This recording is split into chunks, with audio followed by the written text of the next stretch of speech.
Episode 2, so soon? Well, yes, because I actually had an eBay lot come in that I had been waiting on. So it came in this box.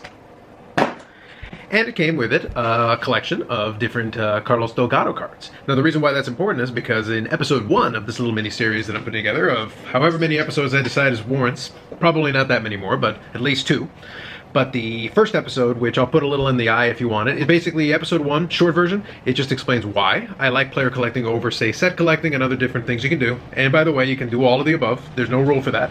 And that was my rule number 1. There are no rules in player collecting. But the reason why I like it is that there is flexibility. You can collect in different ways. So in episode 1, I kind of introduced that concept, talked about it for about 20 minutes, and then also introduced that I'm going to be working on a couple of new player collections. I've done different player collections over time. The background is all in that video too.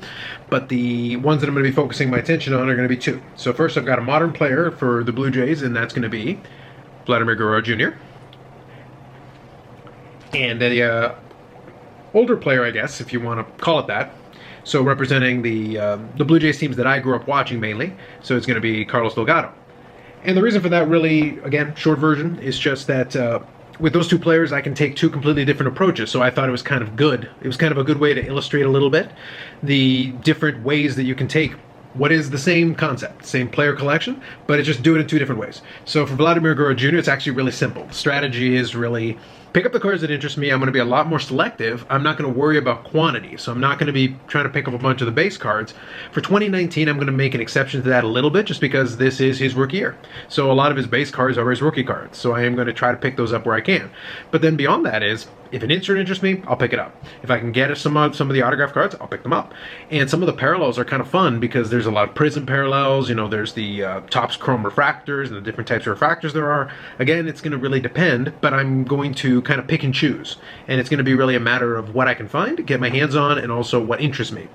For Delgado, it's a little bit more interesting because he's already had his full career. And there's still cards being made for him even now in some of the Legend sets and, you know, where he's included in different sets. But with 5,000 cards already out there, I have a broad spectrum to choose from. And with Delgado, I'm going to focus more on the quantity side of it, which means I'm going to actually go after some of those base cards that I would probably ignore in other different types of collections I've built over time. So with that said, that box contained a lot that I bought of Carlos Delgado cards. So I'll put the eBay auction on the screen. So hopefully you can see there that in good old Canada, the actual lot wasn't that expensive. So it advertised 175 different Carlos Delgado cards, which if you want an unofficial rule number 2 as far as player collecting is concerned, when you buy one of these lots, just so you know, it doesn't matter what the number is, it almost never is what they say it is.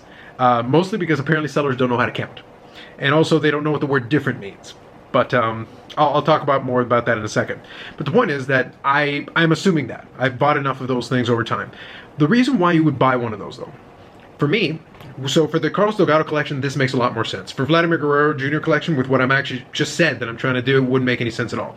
But for the Delgado collection, it's a great way of picking up a lot of those base cards cheap. Because really, if you're actually trying to collect as many of a player's cards as possible, those base cards are actually per capita really probably more expensive than even some of the autographs, you know, memorabilia cards and all that, because some of those are actually worth a little bit more. But when you factor in shipping, you absolutely get murdered when it comes to those base singles because some of them aren't worth much.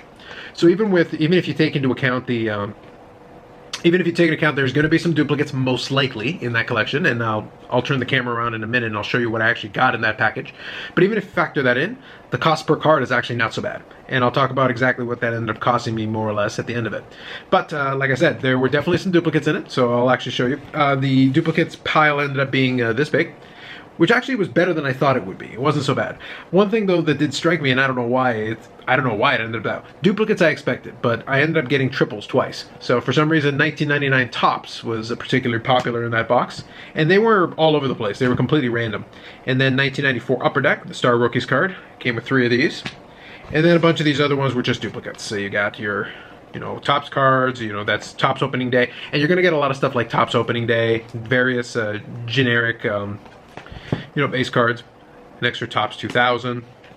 But overall, it was a pretty good assortment, I gotta say, and I actually did get, I think, a parallel or 2 in there, so when I flip it around, part of the reason why I'm going to show this to you now is because normally I would put that in my pickups video. I really don't want to go through all those cards that that I ended up picking up in this again in another video, which would make it a really long video. So I'm going to include it in this one. And then I'll make vague reference to it again in the pickups video. I did get another thing from eBay as well, so I'll talk about that on the weekend.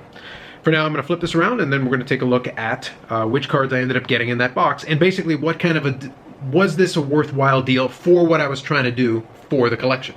All right, customary background here. So as I mentioned, I did get some duplicates. I'm not going to go individually card by card, but you can get a bit of a sense of it from here. And you're also going to see a bunch of these cards again. So once I get a little comparison, it'll be a little easier to see. So like I mentioned, 2 of those 99 tops, 2 of those 94 upper decks. The rest of them had at least 1 duplicate from this little mini pile. So that's the pile of duplicates there. I'll just leave it there for reference. And then this was the pile of individual and new additions to the collection. So actually not so bad overall, I would say. So I didn't actually get 175 cards.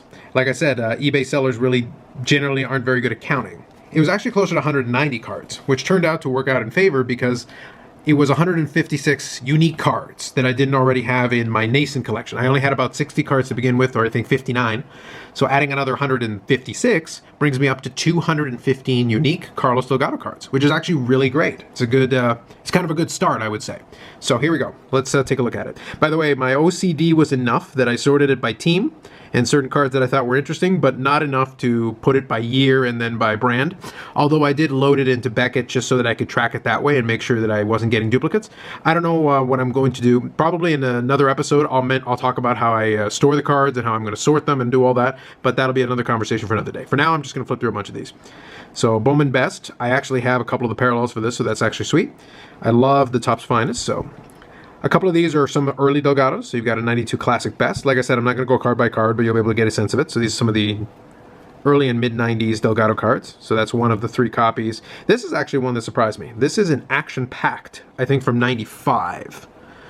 Yeah, so 95. And that was interesting because it actually gives the, I think they were the Syracuse Sky Chiefs at the time. So that is technically a minor league issue, which is kind of cool. I wasn't expecting to see that. Now look at that mid-90s Zenith. I like that. A lot of these are pretty standard. A lot of base cards, not surprisingly. They got some Bowman Chrome. This one was unfortunately kind of off-center, so I'll probably replace that at some point. Now this card I think was the... I don't remember if this was a base card or if this was just a player card that took the place of a memorabilia placeholder. Now you can see the chipping on this is pretty bad with the black borders. Like on this side it's really brutal. So probably this one will serve as a replacement, but I think this was one of those placeholder cards that you got in the packs in lieu of a jersey card. I like this Chrome issue. I don't remember this one originally. I don't think I was opening packs at that time. It's 98 Donruss, and then I put some of the Donruss cards together here. When you're putting together a player collection, now look at this. The Donruss originals I like. The only thing I couldn't figure out quite is why 1982 specifically. That one kind of confused me. Because if you're going to do something like that, might as well just do 81. 84 makes a lot more sense, though. 84 Donruss makes sense to me. 86 is actually, I think, a kind of an underrated set. I really like, even though the design isn't too crazy, and there aren't like a ton of amazing cards in it. You do have the Fred McGriff rookie, you do have the Cecil Fielder rookie, and I want to say the Jose Canseco, I believe as well. So that's kind of a cool thing with 86 Donruss. And this one I kind of just made me laugh. I remember 1988 Donruss, and I don't know why we would want to nostalgically relive this as a Donruss original. If you're going to reprint the player issue, 1988 Donruss is probably not what I want to do. Although you do have the Alamo rookie in that year. It's kind of interesting. An interesting decision. This one is a 1998 Topps. So with the player collection, you do get to enjoy, especially with a player who has already had a full career like Delgado, you get to check out a lot of the cards for, the entirety of the player's career. I opened a lot of this stuff in wax boxes back then. 99 Topps, like I said, with all the duplicates, and then a bunch of the opening days as well. So you got the comparison between the opening day and then the regular one for some of these. Still missing, like I said, some of the base cards because it did quite a number of them, but not everything. This was actually kind of cool. I think this is the parallel version because I think the regular version is colorized the photo, but this is the black and white version, which I actually didn't know was a thing. So once I started putting the cards into Beckett, it gave me a little bit more of a perspective on that. Stadium Club. This one's kind of cool. I like the foil etch. This is a Black Diamond, and it is... It's actually 2000. It threw me off because at first I kept trying to punch in 2001, but it's actually, I think it's 2000, I want to say rookie update or something like that. I'll try to figure it out and put it in the description. I like some of these. Some of the Fleer cards are actually kind of nice. And this one is actually a parallel. So this is a red press proof. So these kind of things like this and a lot like this, you pretty much should expect base predominantly. And a lot of kind of secondary cards in it, so a lot of base, and also if there are contest cards or something like that, you can pretty much expect that cards like that will make it into a lot like this. So whenever you do actually get a parallel or something, it's kind of fun. Got the Heritage. I really like these Ionics cards. I have one of the other, I think one of the minor parallels for this set, so I vaguely remember this set when it came out, but it is kind of a cool set. I do like it. That's just nice and shiny. You're going to get a nice mix of cards all over the map. So mostly I've got the Jays cards here, and this is the EX, which is kind of cool. I like that. Absolute memorabilia.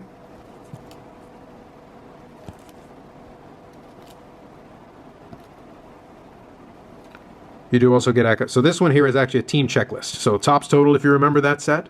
So there's your team checklist there. Some pretty common stuff. And you got some subsets, so that's the Sporting News there. Some Pacific Crown Collection and such. Clear Gamers. This one I've got also the autograph buyback, which is kind of cool.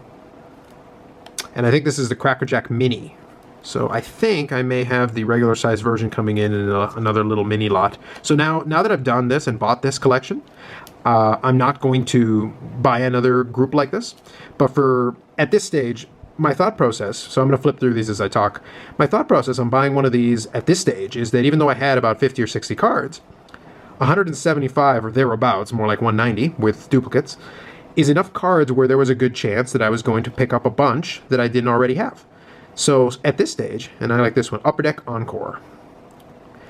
At this stage, that was the whole point of the exercise. It was a good way of basically building an instant collection and adding it. Because picking up a lot of these individually, when you're paying only a couple of cents a card, and I think it ended up costing me, I want to say 20 or 25 cents a card overall. I can't remember if I converted that to Canadian dollars already or if it's in American dollars. So I can redo the math and put it on the screen. But when you're only paying that per card, including shipping, then it's not so bad. I wouldn't really go out of my way to buy these individually and then pay the shipping on them. If your local card shop has them, then so be it. You can pick up a lot of these. But it would have been a lot easier to pick up a lot of these as they came out at the time, picking up the base cards. Because if your local card shop opens a lot of product for a modern player, that's where you can get a lot of the base cards relatively easily, relatively inexpensively. This one's actually a reprint from Bowman. So BT 103. I don't remember which set this is from, but that is one of the reprints. Color's actually a little more vibrant on it than the real rookie card. I think I got it here for comparison. So you can see it's actually kind of funny. It's so the real rookie card, so the regular rookie card is on the left, and then it's like they oversaturated the color on it. It's supposed to be a reprint. You have the picture, you can get a picture of this, so I'm surprised that they would have it so saturated. But that's how it worked. And this one I like here. This is Pacific Invincible. It's actually semi-see-through, but not completely. So I don't know if you can see that there. Which is kind of cool, eh? Pacific was putting together a lot of interesting sets back then. So Black Diamond. Let's see if I can get my focus back. There we go. Try not to shift out around the card so much. It'll make it easier to see. But like I said, you can get a nice breadth of different cards, different years. And then with Delgado, you've got your Jays cards, but you've also got your brief regrettable run on the Florida Marlins, but then also his time in the New York Mets to finish his career. This one, I was trying to figure out what this was. So this is from Victory, but it looks kind of like a gaming card, but it's got regular, it's card 97, but it's got walk on the bottom. So I feel like this is almost like a card game that you could have played. And it's also got rounded corners like a playing card. So I don't know too much about that one yet. I'll have to do a little digging on it. Got the Diamond Kings, that's pretty nice. But as you go along, you get a chance to learn about a bunch of these. So these ones are all pretty much going to go into one of my little folder binders, if you will. Look at this one. It's a Fleer Showcase. It's pretty sweet. I like that. So this is going to go into kind of a folder binder. And like I said, I'll talk more about the way I'm going to house a bunch of these collections. Probably in another video. We don't want to make this one too long. This is an underrated set, I think. I really like the Topps Gold label cards. They had these in hockey as well, so the various Medano versions of this that I have are some of my favorites. But this Delgado is real nice. And the design on them is really great. So there you go. There's the Florida. So that's the end of the Blue Jay one. So that's a little bit in Florida Marlins now. So Bowman Chrome. And then see, this is similar to that Jays card, but this is obviously him in a Florida Marlins uniform. Regular Topps card. And if you missed it the first time, you end up finding out about a bunch of sets that you may not have recalled seeing. I was collecting during most of this time, but I wasn't collecting a ton of baseball, so I don't remember some of the sets. MVP and stuff like that I definitely saw, but some of those other ones I didn't see necessarily. So now into the Mets cards. Pretty standard stuff. This one, I think when I looked it up, I think this is supposed to be like a Walmart card of some kind. I don't know what the context was. I'm assuming it was like a retail product, maybe. Not too sure about that one. You got another Turkey Red here. And then you got a little bit of Allen Ginters, which is cool. Nice cards. And I think this is a slightly short printed card. It's nothing crazy, but anyway, anything where it's slightly short printed or a minor insert or anything like that in a lot like this is a nice bonus. Like I said, you go into it expecting base. Unless it's one of those lots where they literally show you every individual card in the photo, then you know exactly what to expect. This one's kind of cool. This is Topps Unique. And you can see the Delgado on the left is like blocked out. It's kind of cool. Nice simple photo. So make sure a bunch of these kind of stick together a little bit. It's kind of cool. Heritage. Bunch of the vintage style cards. All right, last little pile. And then we'll wrap up here the video with some closing thoughts.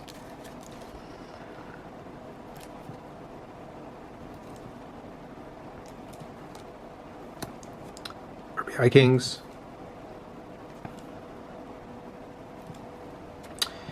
We got the nice Topps Archives, so the 1960 Topps style. A couple of versions of this. Opening Day, regular Topps. Some of the highlights from Update. Now this, I actually prefer the way they did Opening Day for this one. So the Opening Day here is the white border, and then the regular Topps is the black border. I think that's a smarter way to do it rather than just throw a logo on it, but that's just me.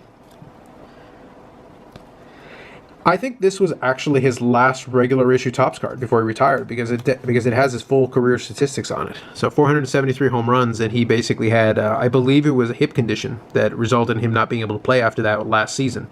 Which is a shame. At 473 home runs, he kind of got stuck there, just shy of that 500 number. And he pretty much would have passed it, I feel, very comfortably, because the last full season he played, he hit 38 home runs. So I don't think he was going to decline that much in a year if he was able to play a full, healthy season. Got the nice Topps Chrome. Topps Chrome again. And to finish off, a nice Topps Chrome card from his New York Mets days. So we'll put that here, just to finish this off. There you go. We'll slide that pile right back in there. So with all that said, my overall conclusion really is that I'm not going to recommend that you go after a lot like that necessarily, but if you are going to build a little player collection where you are going, either trying to get them all, and by the way, that's very ambitious, but if you want to go for it, or if you're just trying to build like as big a collection as you can, like I said, when I'm starting with 5,000 cards that I need, picking up a lot like this is really kind of a good economical way to do it, especially at the very beginning when you're not going to get nearly as many duplicates. That duplicate pile isn't nearly as bad as it would be, say, when I was collecting my Medano cards and I was trying to buy lots like this. It would be almost the reverse. Not quite to this degree, but so maybe if I bought 200 cards, I might get about 50 or 60 brand new ones, but then I'd end up with about 140 duplicates, and then I'd have really nothing I could do with them. You could try to put them back up on eBay and resell them, for example, if you get enough of them. But at the same time, it was a bit of a pain. But at this stage in the game, for the most part, I was getting a lot of these. Now that I've done that, I don't necessarily need to go after them. I can try to pick off little ones. Probably a video that I'll try to make. So I'm recording this on a Thursday, and I'm going to try to put it up. But I'm going to try to record one more video before the weekend, talking a little bit about an update to the Slabgate thing, which is kind of funny, because it also affects ComC, which is based on my mail days and everything, is a marketplace that I use to get less expensive commons. So it is kind of interesting to see what the impact of Slabgate has been on even the marketplace itself. Not so much the what happened with the cards, because that's one discussion, but I'll talk more about that in the video. But the actual impact it may have, and it still may have, on the marketplace going forward. So it is kind of an interesting thing that I do want to take some time to talk about, but it is not going to be in the context of this video. But for this episode, I'm going to finish it up here. Long story short, the collection continues. There are now 215 different Carlos Delgado cards in the collection. Future updates on that will be in the mail days. This pile is not being gone through again. We're not going to do that this weekend on the mail day. But but in future incoming packages, I will discuss them in the regular pickup video as normal. Thanks if you made it to the end of the video as always. I'll be happy to have any feedback or any questions that you may have, and I will catch you in the next video. Thanks very much.